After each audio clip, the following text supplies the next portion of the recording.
these unrealistic expectations about what mothers should be doing or how motherhood should be, it puts a lot of pressure on moms that can sometimes take that adjustment beyond this sort of normal sort of realm into a period where mom can no longer function. And it's really important to get support because your baby needs you. You're listening to the Wisdom for Wellbeing podcast, the show that blends science and heart to bring you evidence-based tips and tricks for cultivating a healthy, wealthy, and meaningful life. Now, here's your host, therapist, yogi, and fellow full life balancer, Dr. Kaitlin Harkess. Welcome to Wellbeing Skills for the New Mother's Journey. This is a live Facebook masterclass, so some of you might be watching along live this morning, some of you then might be watching on Facebook at a later date, and some of you, of course, will be listening to this on the weekly Wisdom for Wellbeing podcast, so welcome to everyone. The reason I'm offering it as a live and as a presentation is because I actually offered a lot of this content at a mother's group meeting recently. And I thought, well, this is actually something that I wish I'd had access to when I was starting out my new mother's journey. So I wanted to share it with you at this moment in time in case you or someone you know might benefit from it. So let's get started.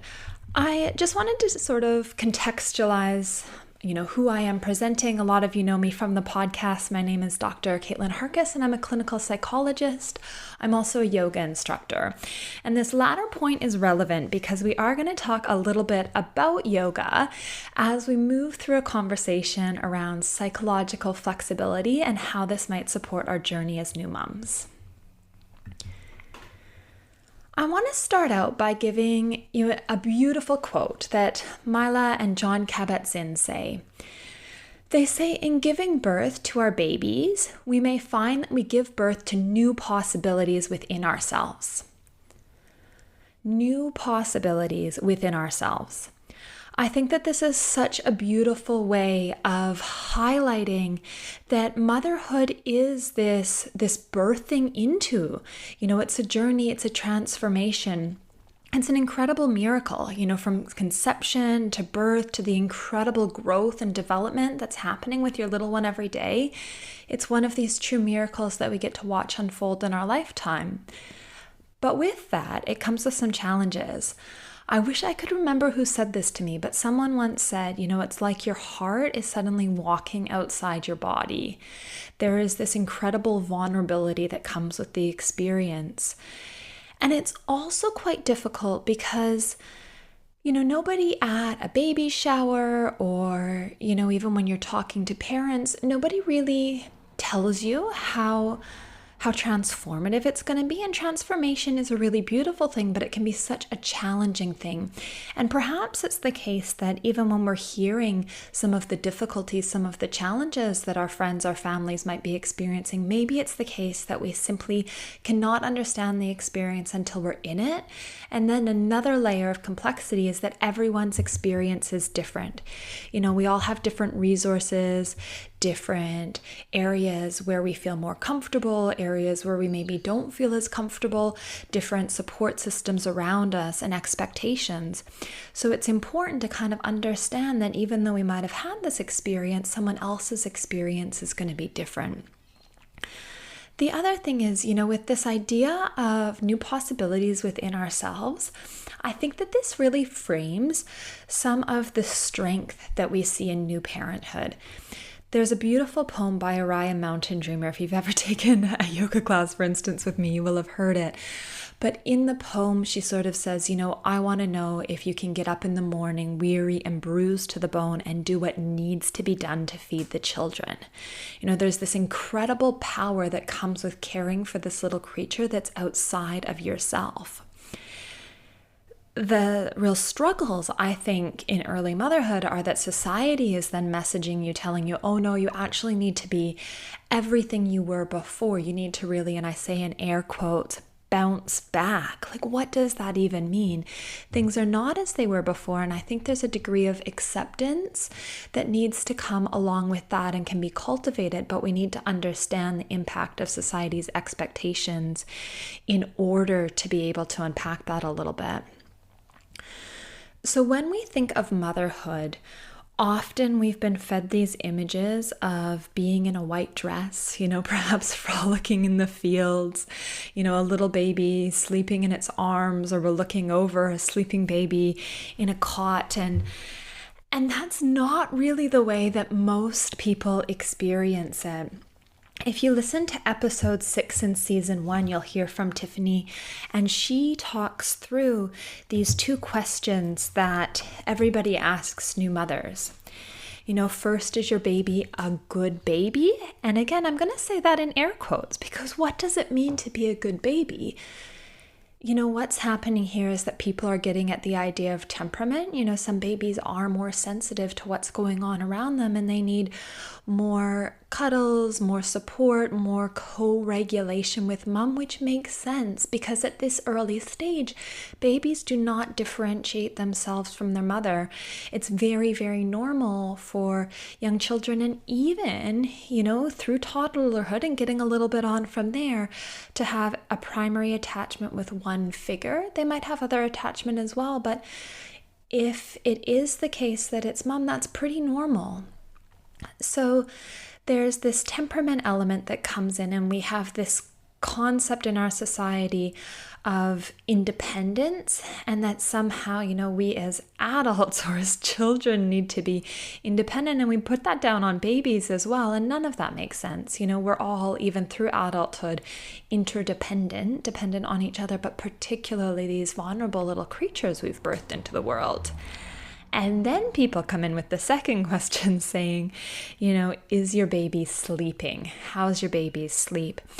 Which has that inference of judgment, like your baby, and I say again in air quotes, should be sleeping, when we know that it's actually not normal for babies to be sleeping long periods of time. And I would suggest checking out the Possum Study Program, which is something that is running in Queensland, Australia, where they've done a lot of biological research on babies' sleep patterns and really demonstrated that it's actually perfectly normal for babies to sleep really short stints. And this is okay. They might be what we call cat nappers, or they might have shorter periods where they sleep, and that's totally normal. It doesn't mean there's anything wrong with their development. They're healthy little babies for the most part. Obviously, if your baby's having trouble breathing or reflux or something else is going on, you're going to check that out. But not sleeping solid blocks of time isn't cause for alarm. However, this is really, really tough for a new parent, particularly if it's a mom who, has gone through the experience of birth in whatever form that is. So that's quite a significant physical trauma. And then you add into that learning curves that are associated with new motherhood and the limited support that we offer moms in our society. Sleep deprivation in that context, oh my goodness.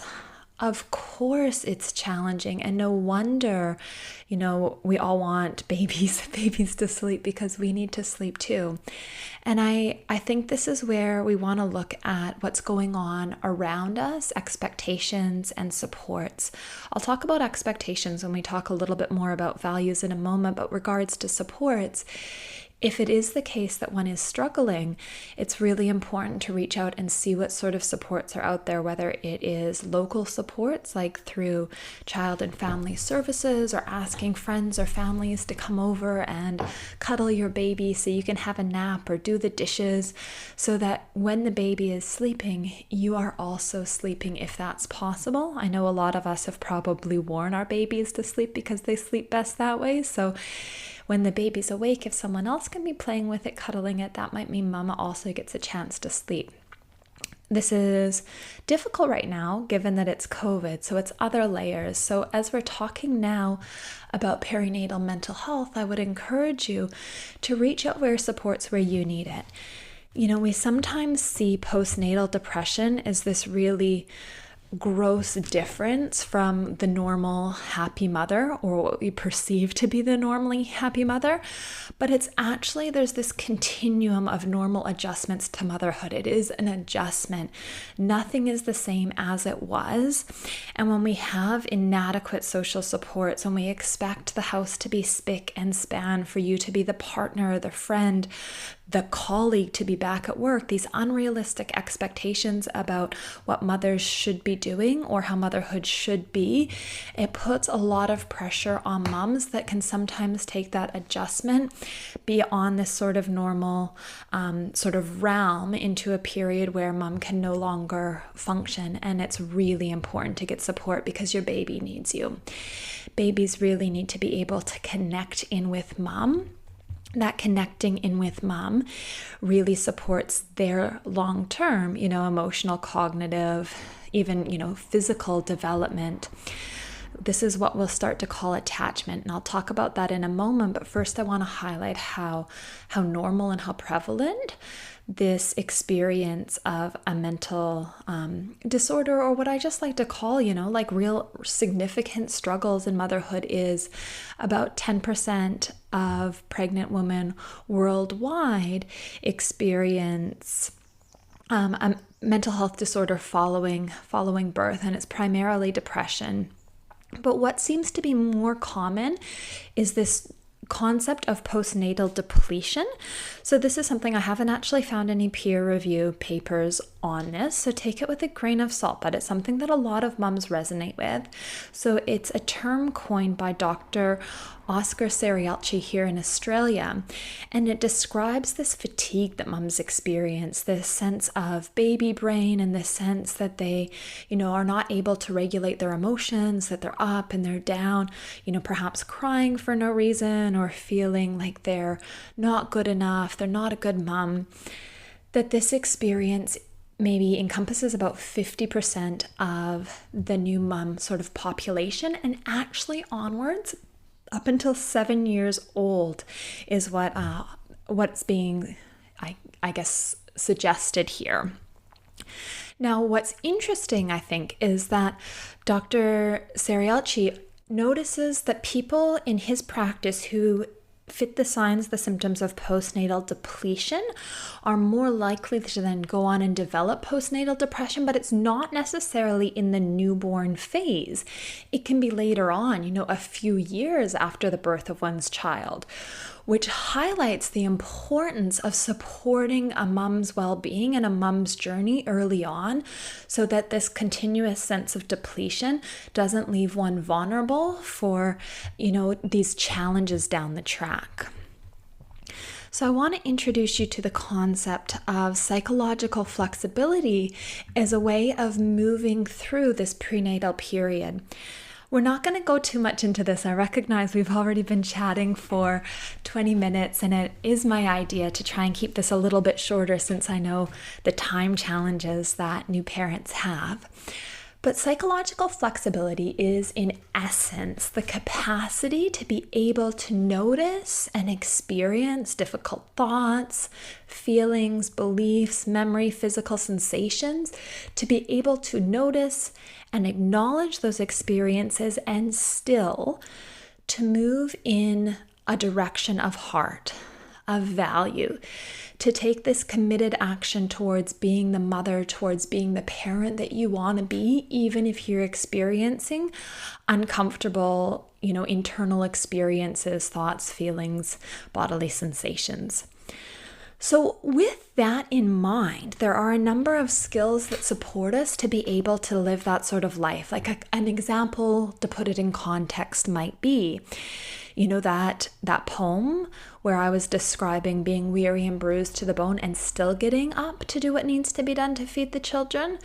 That weariness, that bruising to the bone might be the uncomfortable experience that one is having, but it's still important for them to get up and to take care of their little ones. So that's the idea. You might feel irritated. You might be having thoughts that you are a terrible parent, that you cannot stand this for one more minute. And you can notice those thoughts, those feelings, and you can pick up your crying baby and cuddle it. So it's this idea that we can have these feels and we can still do what matters to us, that our thoughts, that our feelings are not realities or truths, and they do not have to determine our behavior. You know, we've all probably had that thought, oh, I'm not doing it right, or this is not okay, but we can still keep moving forward and doing what needs to be done to the best of our ability in any moment. So with that, this really requires present moment awareness. So those of you watching on the screen right now will see at the top of this psychological flexibility hexaflex, there is a present moment awareness label. This is being able to connect in and notice what is going on for us in this very moment. Being able to notice those thoughts, those feelings, those sensational experiences, being able to notice the sense of baby in our arms or baby on our breast, to be able to notice our shoulders are tensing, are tightening, we're gritting our teeth, to be able to notice all these things. This is part of both the commitment and behavior change process as well as the mindfulness and acceptance process. I'll talk about what each of those mean in a moment, but first I'll talk through this concept of self as context because it also fits into both of these processes. So the self as context is being able to notice your experiences at this moment in time, but as something that notices your experiences through time. You know, I bet that if you think back, you can go back to a memory of yourself as a little child at some point in time. You know, there's a part of you that is able to observe those experiences and to be able to observe everything that's happening and unfolding right now, the context. So yourself is part of this context that is unfolding at every moment in time, including this moment in new parenthood. So it's this ability to step back, and we'll talk about it a little bit more in a few exercises, but I think it's really important to recognize that our self is not something that's fixed in time. And particularly, I think this is relevant as we talk about that transformative experience of motherhood. You know, the self is different in this context of now having a baby you're responsible for.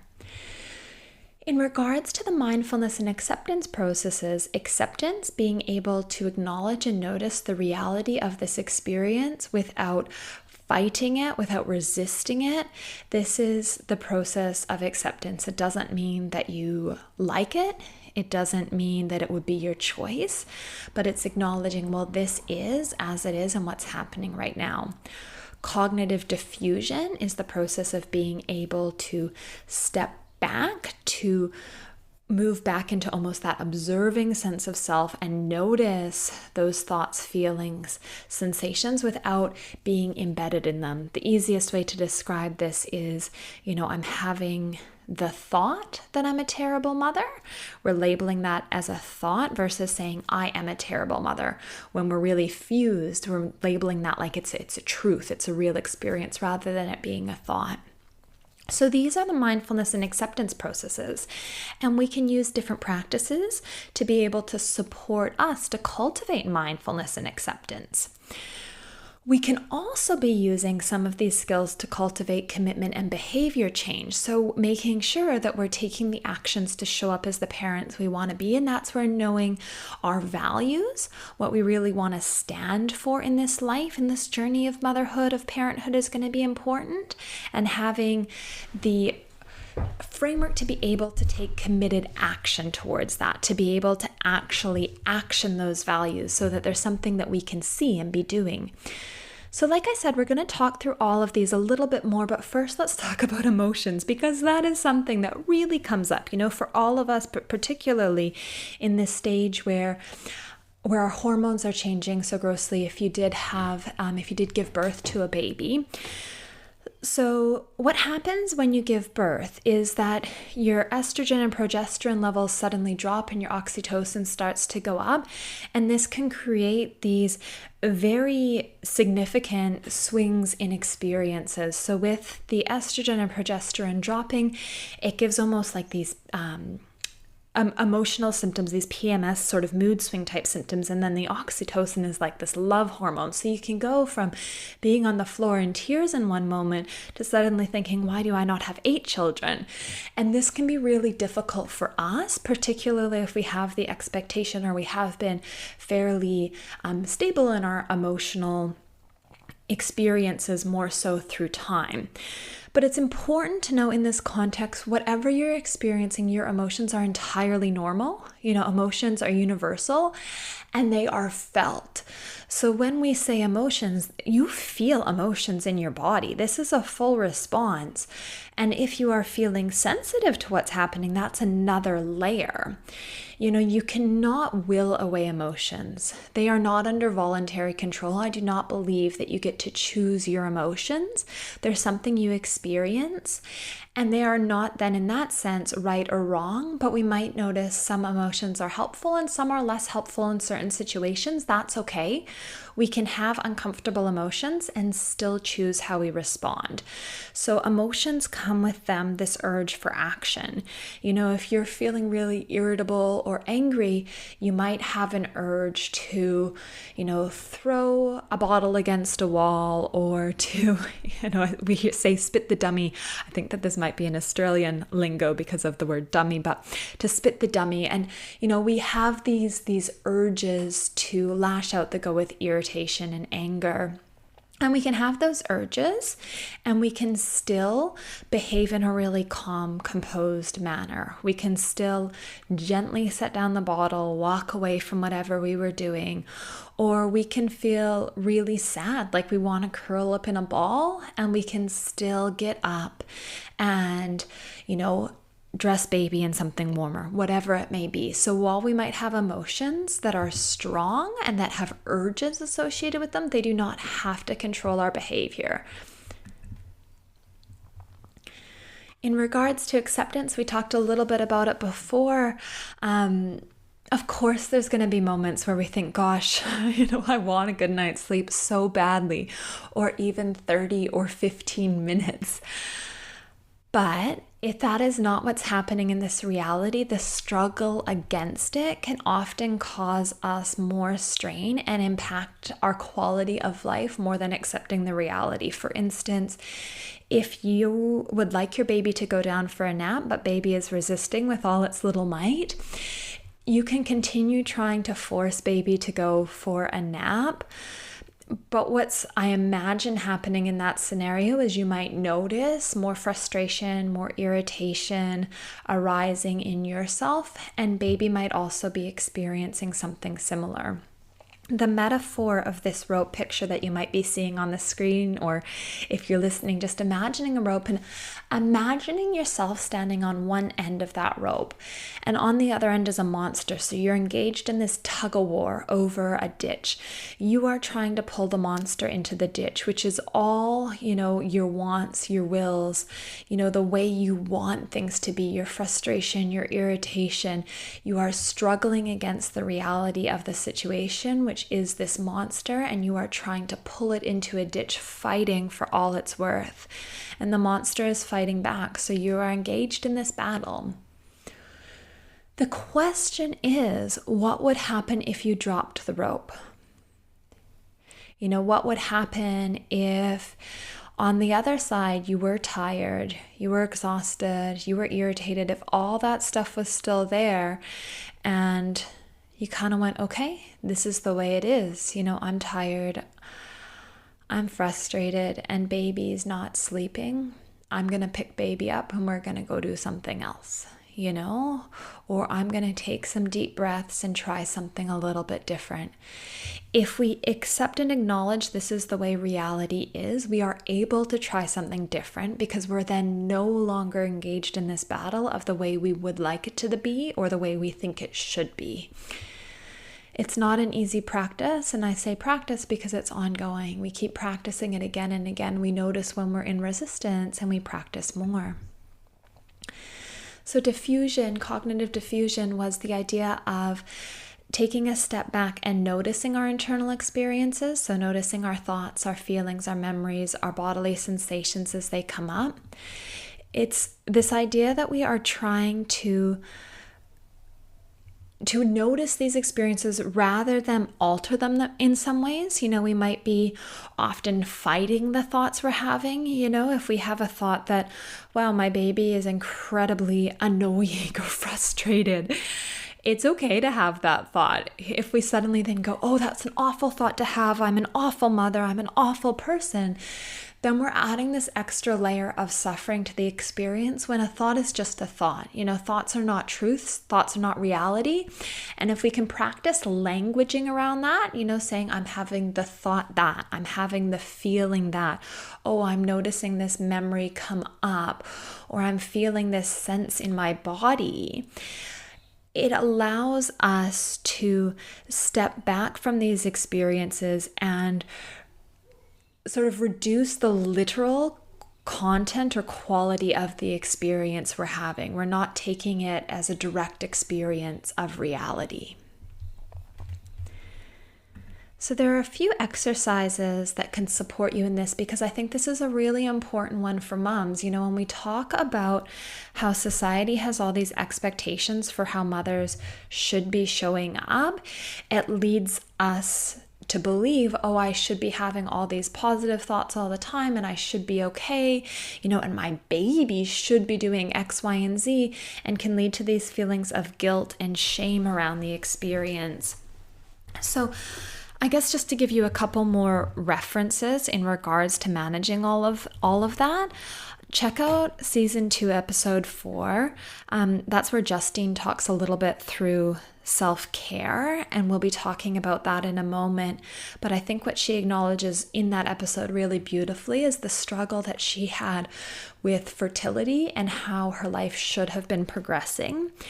As well as Megan Davidson in episode 13, season 1, she talks through shame resistance and this acknowledgement of shame, and that this is a normal experience and part of being human, and that we can embrace that in different ways.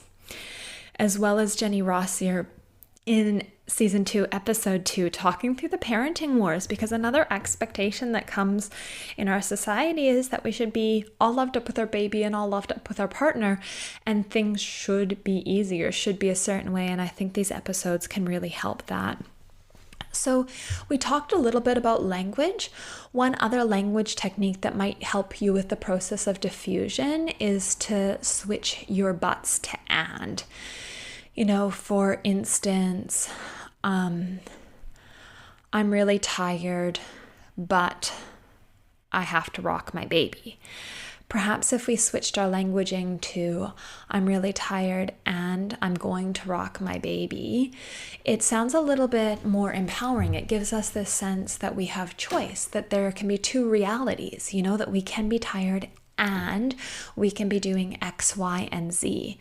So just notice when you engage in self-reference and use the languaging of but, perhaps you could practice switching it to and. The other examples I have here is this idea that you could imagine you are driving a bus. This is a good one to do when you're seated, perhaps nursing your baby and feeling a little bit overwhelmed. You might imagine that you're just driving a bus along, and there are different passengers on the bus, some of whom might be a little bit unruly, and they may be yelling at you to turn left or turn right, or to tell you that you're not doing a good enough job, and why don't you just stop and let them take over? And if you did that, you'd never get to drive your bus anywhere. You'd be going in circles.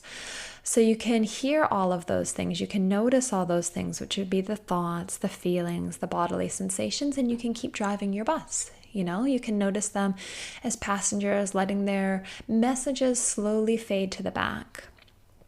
Or what I really enjoy is a leaves on a stream exercise. So, perhaps softening your gaze if you're holding baby in your arms, or closing your eyes and just imagine watching a stream with leaves floating down. And then taking each thought, feeling, sensation that you notice and gently placing it on a leaf and letting it go. There are some really beautiful guided meditations on YouTube that you might like to listen to talking you through this, or different meditation apps. You could put that on while baby is asleep in your arms, or while you're nursing baby, just to give yourself a little bit of peace. Or if you're having a tough time sleeping, which is such an irony when you're so exhausted, maybe putting something like this on can help. Present moment awareness. So we talked a little bit about this idea of being here now. So using your language can help you connect in with a direct experience of the world and cultivating this sense of yourself as a process. So present moment awareness helps you step into that sense of yourself as a process, as awareness, as a place where you watch these experiences unfold. And I think present moment awareness is particularly important and topical in regards to early motherhood because there's a concept of reflective mothering, which is based on reflective functioning. And it's this idea of knowing yourself. And in knowing yourself, you learn to better know your baby. So when you notice, wow, okay, I'm experiencing overwhelm, like a sense of anxiety right now. Oh, I'm noticing I'm having these really uncomfortable thoughts. Oh, I notice that I'm feeling real shame or guilt or irritation. When you notice these experiences coming up, you notice them as internal experiences and something that you are having rather than necessarily projecting it onto your baby. You can notice your baby's own processes coming up and start to hold their mind in your mind, their experience in your mind, so you can respond to them in an effective manner. So this is really, really important because as you respond to your baby's cues, in the first few weeks and months, it's really just getting to know your baby. This isn't something that happens off the bat, but as you start to be able to respond to them and hold their mind in your mind, in your heart, I like to say, they then learn how to do that for themselves. So when you practice noticing what is going on for you, it is really giving your baby the best gift because your capacity to reflect on your internal experience is really going to teach your baby and enhance your attachment with your baby. Because if you can respond to what baby needs in any moment in time, baby's going to feel safe, secure, and they're going to develop a really secure attachment with you. And this is something that is really developed in the first 18 months to 3 years of life. So if your baby is crying, it's important to notice your baby's in distress and that you soothe your baby. Baby is not an individual entity. They are in co-regulation with their primary attachment figures. And again, Dr. Jenny Rosser talks a little bit to this in episode 2 of season 2, but if you go to her website, Relationships, Love, Happiness, she's got a really beautiful series of videos on attachment and talks through this in much more depth.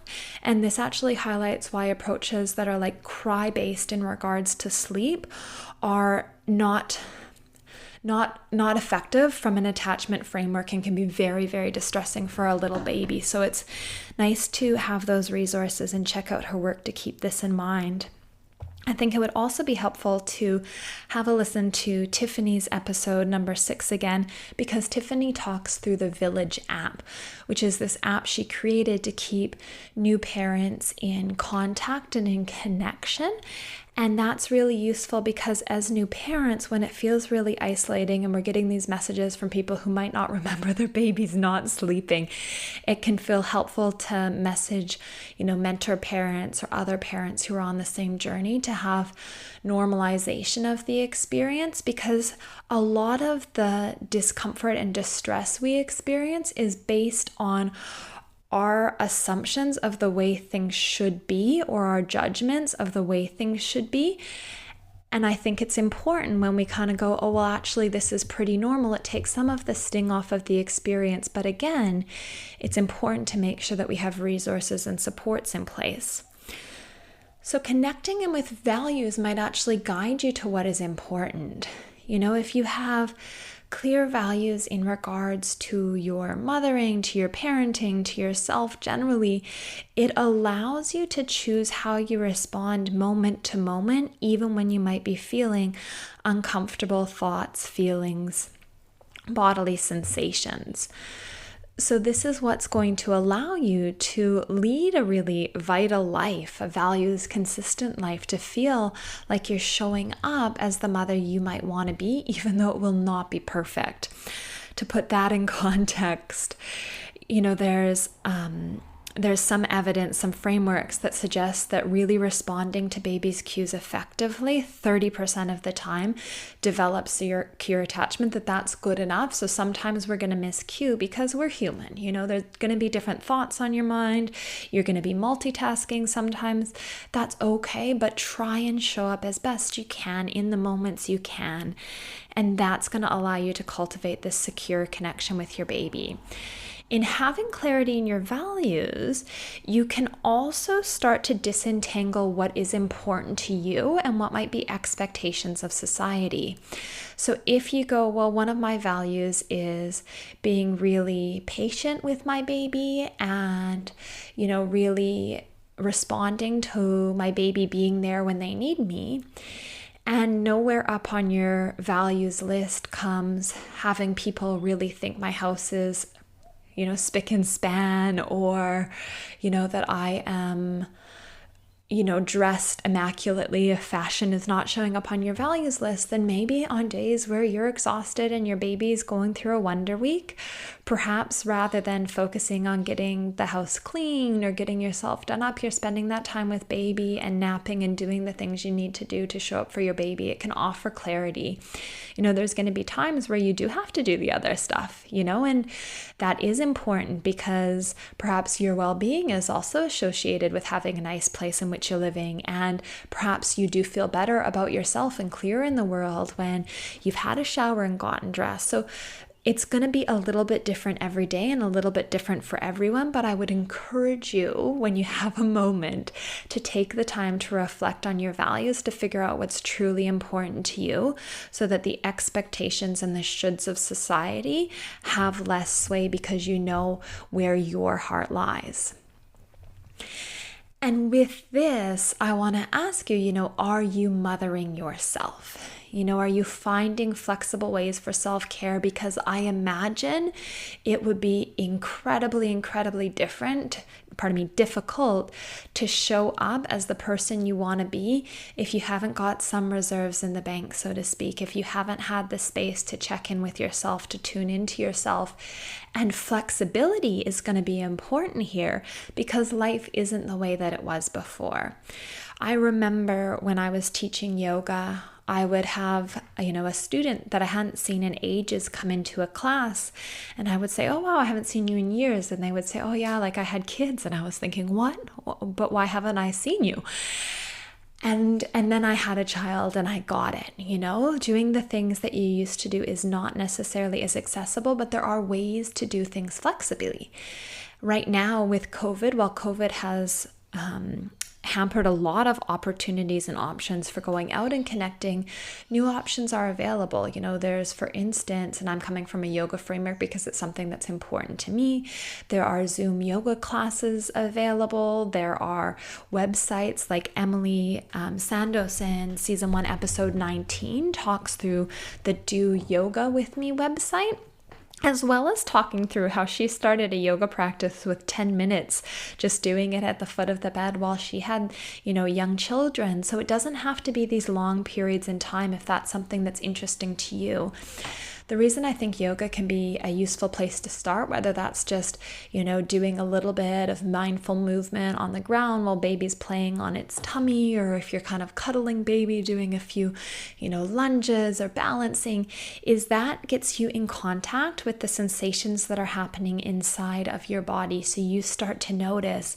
And as we said, emotions are physical experiences. So if you can start to be more sensitive, more aware of your emotional experience, then you will notice emotions at an earlier stage before that intensity is much higher and the action urge that may not be helpful is much stronger. So that might be a useful place to start. Mothering yourself might mean a bubble bath. It might mean organizing with your partner or your mom to take on some of the responsibilities so that you can have a bubble bath, so that you can have a nap, so that you can go for a walk around the block by yourself and call a friend. It might mean taking your shoes off and standing outside with baby, or doing things a little bit differently.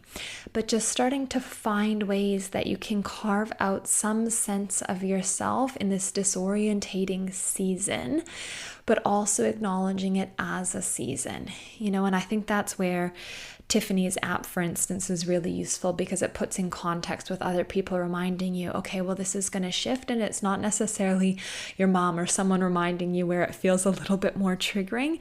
It can feel different having this information coming from different people. I also think episode 7 of season 1 with Dr. Jill Stoddard is really useful. Also reading her book if you get the chance, or listening to the audiobook of Be Mighty is helpful because it talks through the experience particularly women have around anxiety, and anxiety often comes with stress, and stress comes with expectations. And I think she does a fantastic job of offering resources for people to work through it. So perhaps doing that internal self-reflection might come in the framework of self-care.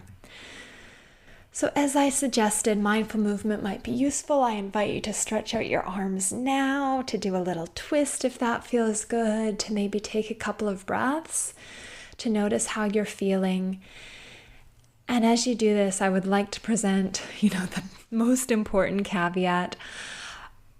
I don't think there is any right way to mother. I'm new on my own journey. I was sharing this information recently at a mother's group, and I thought it would be useful, as I said, to share with the community, because some of these things have been useful to me, were useful to me in my journey, and some of it I have learned after. And I think, wow, that would have been a really useful way of looking at things, or it would have been useful to have heard when I was at a different place. So with this idea of practicing kindness and self-compassion for the mistakes that we have all inevitably made and will make, perhaps check out episode 14 of season 1 on mindful self-compassion, and allow yourself that space to acknowledge your humanness as much as your motherness, and be kind to yourself. You might also like to check out Stephen Hayes' episode. He's the founder of Acceptance and Commitment Therapy, on which this, framework is really based, and he talks through psychological flexibility more specifically in episode 9.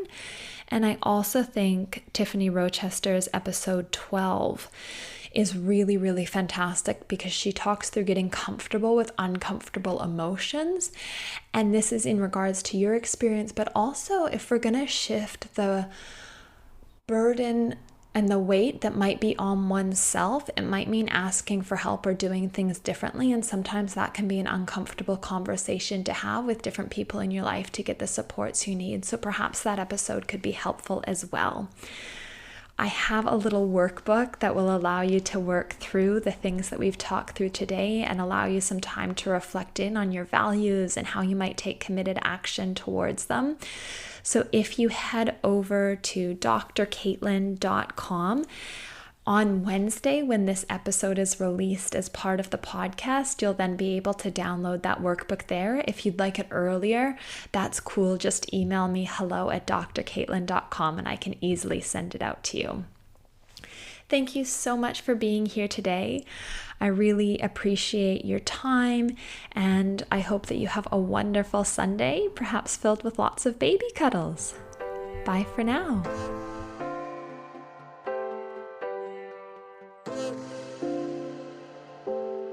Thanks for joining us this week on the Wisdom for Wellbeing podcast.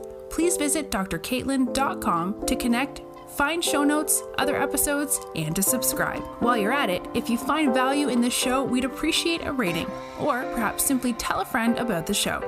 Wisdom for Wellbeing is not a substitute for professional, individualized mental health treatment. If you are in crisis, please contact 000, your local emergency number if you are outside of Australia, or attend your local hospital ED.